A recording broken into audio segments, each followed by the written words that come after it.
ये यमपुर में अपना घर बनाना चाहता है, यमलोक जाना चाहता है क्या?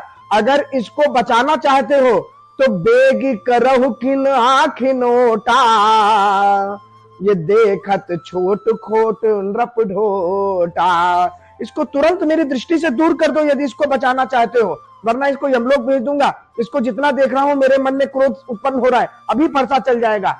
क्या सुंदर उत्तर दिया माताओं बंधुओं, इसी के लिए मैंने इस प्रसंग की चर्चा की। लखन लाल ने कहा, महाराज मुझे देख करके आप क्रोधित हो रहे हैं, मुझे देख करके आपके मन में आग लग रही है। तो बिह से लखन कहा मन माही, कि मूंदे आंख कतऊ को नाही। इतना यदि मैं आपको चुभ रहा हूं तो अपनी आंखें बंद कर लीजिए ना, आंखें बंद कर लीजिए महाराज, कहीं कुछ नहीं दिखेगा। जीवन का दर्शन है माताओं बंधुओं ये। हम लोग इस दृष्टि में दोष है, सृष्टि में दोष नहीं है। इन आंखों से जो हम देखते हैं तो कोई अच्छा लगता है या बुरा लगता है, इसमें सामने वाले का दोष नहीं है कि वो अच्छा है या बुरा है। अथवा मित्रों, जब तक ये आंखें खुली है ना, तभी तक चिंता, दुख, छटपटाहट, लालच, प्रेम, बैर, सब कुछ जब तक ये आंखें खुली हैं तब तक है। और ये आंखें बंद हुई, सब कुछ बंद, कतऊ को नाही।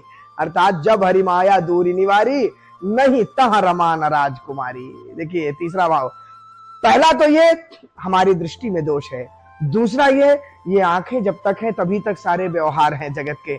आंखें बंद हुई अर्थात चले गए संसार से। अच्छा बताओ, सो जाते हो तो उसके बाद कोई बात समझ में आती है क्या? किसी दूसरी दुनिया में चले जाते हो कि नहीं?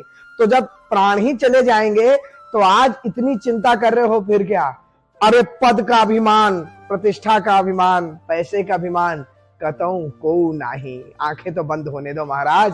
और तीसरी बात, इन आंखों को बंद करो और ज्ञान की आंखें तो खोलो।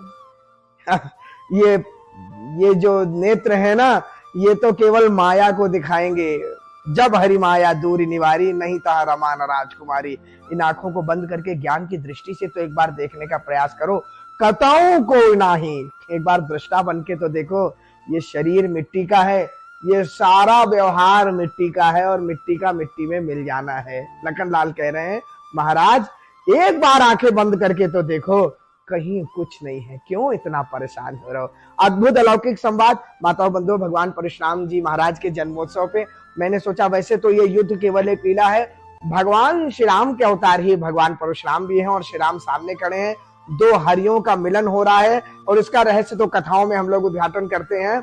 आज परशुराम भगवान को इतना ही समर्पित करके और इस प्रसंग का आनंद लीजिए और रामचरितमानस के प्रेमियों तक अवश्य इसको आगे भेजिए।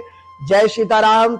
सब लोग स्वस्थ रहें। भगवान परशुराम जी की, भगवान श्री राम की और भगवान श्री महाकाल की कृपा सब पे बनी रहे।